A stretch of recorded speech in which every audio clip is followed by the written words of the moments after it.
Hello guys, welcome back to another tutorial. In this tutorial, we are going to learn about how to fix Instagram camera effect or filter not working issue.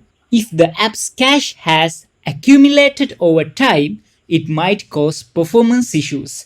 Clear the cache of the Instagram app by going to your device settings. Now I will show how to fix it.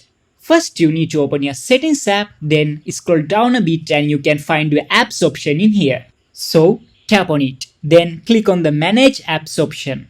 Now you can find your Instagram app among them, so click on it. Finally, you need to clear app data and cache by clicking this clear data option and clear cache option in here. After clicking clear cache option, then give OK to this pop-up message.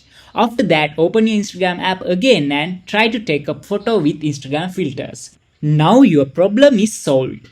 Hope this video was helpful for you guys. See you in the next video.